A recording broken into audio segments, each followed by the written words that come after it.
This week's video, we had a customer coming in with a bracelet, 18 karat white gold and diamonds. She loved it so much she wanted a neck piece to match. The kind of work that we do that falls exactly within the category of what we do. We can replicate a certain style and make it match. This week's video handles the manufacturing process of this particular neck piece. By the way, my name is Yaku, and behind the camera, as always, is Damia. Welcome to the channel. Let's start off with the weight of the piece. It's 18 karat white gold, and for this particular project I bought 60 grams of the stuff. I was going to start with the first single setting in the center as my beginning point, and I took 20 grams of the gold, cast it, rolled it. If I'm rolling it and the metal starts going skew, I anneal it and I bash it down again. While the metal's not on the thickness or the width that I want, I can still manipulate it, and if I do put a hammer mark into it and it goes to the roller, I know that I'm going to be rolling that flat again. But I like to control the metal all the way through so that I can get the best result.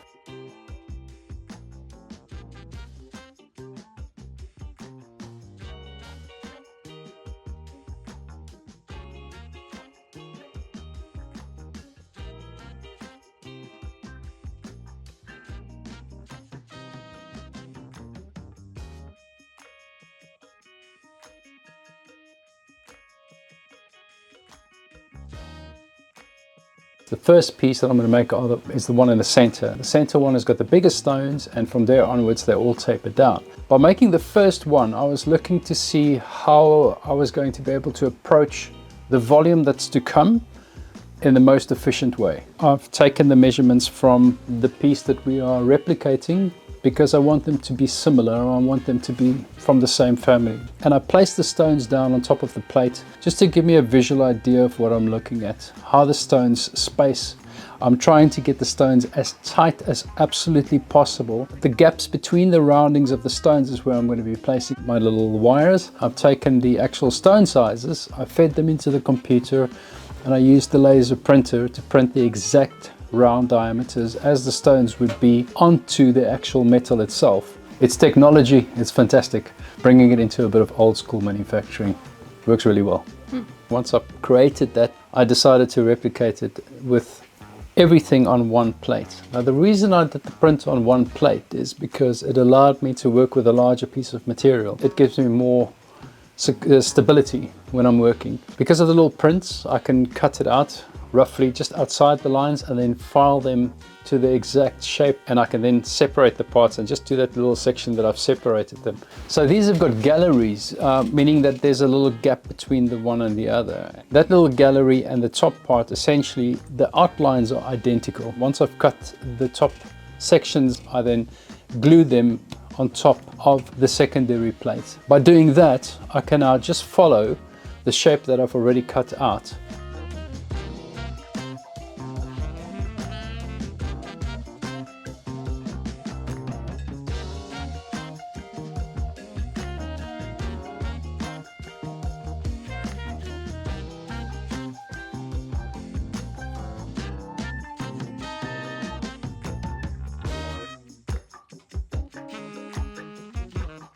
There's two parts and I've cut it just slightly outside the line I created. I would come with the file from this side, drop it down until it meets my already stenciled area. So where the parts come together, I'll run a saw right in there, stop it as deep as I can, which then leaves me an end point for my files to come in. So it guides my files towards a certain space.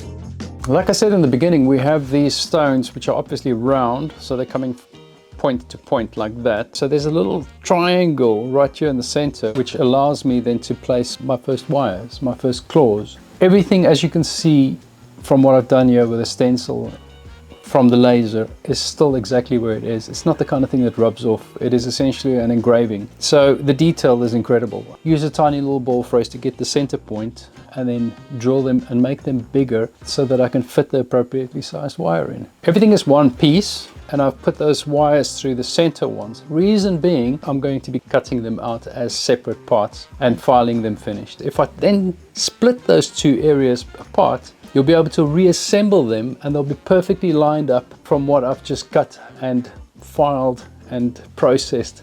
Now that I've got it apart from each other, I have access to this area right now because none of the claws are on yet. I'm going to mark all the places where I'm later going to be bringing in a drill to drill through, so that I know that when I've got to drill, I can drill them exactly in the middle. I'm setting it up so that my set work of this piece is going to be easier. I'm now bringing in the wires for the outer spaces. Because everything is still one piece, I'm bringing them together, and then I'm soldering only at the top. I'm still needing to split that bottom away because I want to pierce out the gallery, because I actually want that, still integrate the spacing. I only need to tack it. Once it's in place, I can now remove the two parts from each other. Once I've removed the two parts from each other and I've got access and freedom to solder this 18 karat without the fear of the solder running from the top to the bottom and joining those two parts, which I was trying to avoid, I now have the freedom of soldering those wires which have already been tacked fully. It gives me the opportunity now to actually pierce out the gallery, remove some of that excess, bring in the lights, make it pretty.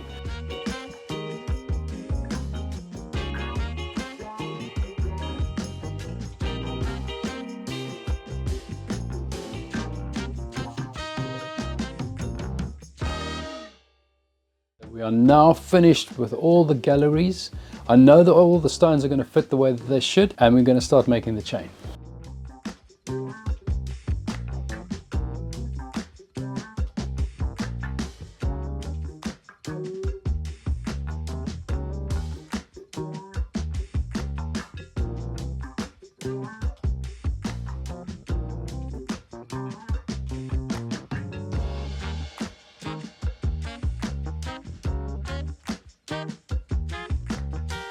The wire I'm going to be making with a D-shaped draw plate. Do you draw it from square or from round? I'll go from square. I'll go square all the way with this thing up until a certain point, and then I go slightly flat. So I'm allowing that height to be accommodated. I see. And then I go through the same process as what I would with tapering it down.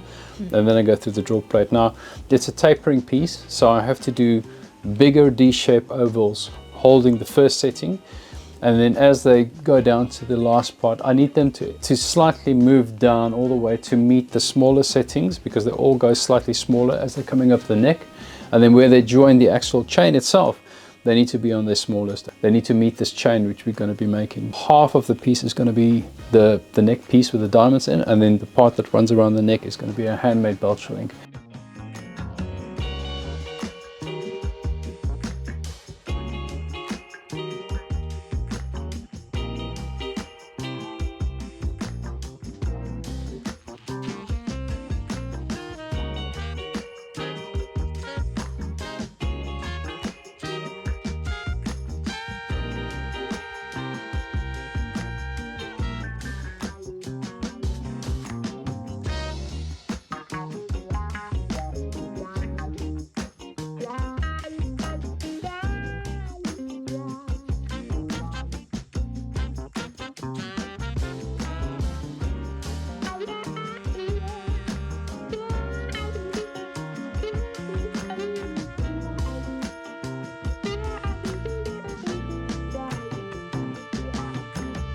The D shape is essentially something you've drawn through a draw plate, and it's material you've just put through a lot of stress. It's not perfect. I'd like to think that by the time I assemble them, they're already pre-polished. What I do is I take a rubber wheel and then I use something appropriate, like in this case I'm using a diamond burr, because I could shape my shape into the rubber wheel according to the size of the D shape. And I'm working them all off to a pre-polished finish. Now I'm going to be soldering on them again, but that means I've got tarnish to get rid of, not scratches. And once they're assembled, once I've soldered them, access is less. So I'm trying to get them as smooth as possible. Once everything is assembled, it needs to be exciting to put together. It can't be something that you're going to kind of work backwards to try and get into little corners. So all of the items get cleaned before I go to the next stage. I'm making all the parts separately, and when it gets to the point of the assembly, it's like I'm spoiling myself. It's like I've gotten to that point where I can then you know, see the fruits of the labor that I've got there. That's the fun part of the whole job, and especially with big jobs like this where you've got plenty of parts, you know, when it starts coming together, it's almost like it escalates the whole time. Every time you put something together, it becomes more and more and more, and eventually everything's finished, and it's like you can't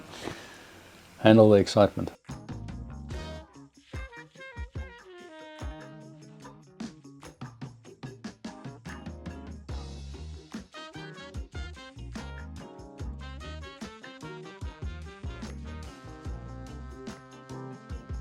I've worked with hard solder on the first soldering parts, so I'm moving it down to medium solder. It ensures that it doesn't get to the same melting point to collapse any of the work that I've done previously over here. With regards to the soldering as well, I'm trying to get the parts to be as tight as possible. So if the pin comes through this way and your oval comes around this side, make sure that that joining is as tight as you possibly can get, because it's going to require the least amount of solder, or the necessary amount of solder, rather than saying the least amount, the necessary amount of solder.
I've got the stones going into the actual settings, and I've got my wires that were pre-built to hold, just literally to squeeze the stones in between. They're sort of holding it right there.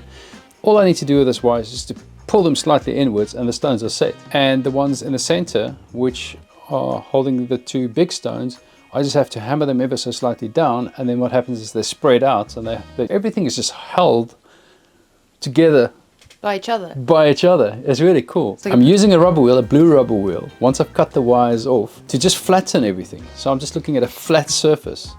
And once I've got the flat surface, I can bring a cup phrase over that and create these little beads, these little ball ends on top of the claws.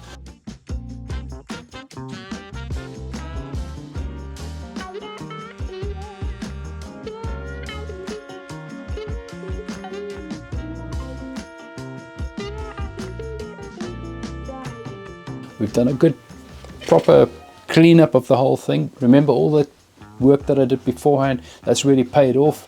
It didn't have to take that much time on the polishing machine to get the brightest of finishes. I'm comparing the two pieces, the donor piece, the bracelet, and I'm comparing the piece, making sure that I'm happy with the color, making sure that I'm happy with the spacing, and that I am happy to release this to the customer, which I was, and she was very happy with the piece, which is the result I'm looking for.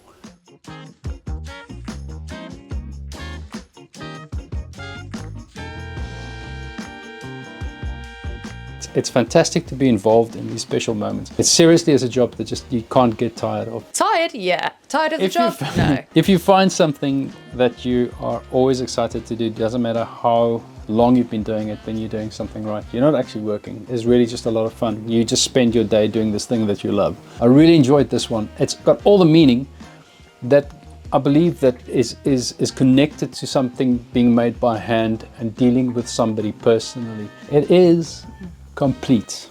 Let us know how you're doing. Currently it's December. You know how it is in December. It's crazy, it's nuts. Look at me, I look tired, but I'm still going. Anyway, as per usual, thank you very much for watching the video. It's been so much fun making this piece. It's been lots of fun and an honor to make these videos for you as well. And we will see, we'll see you next time.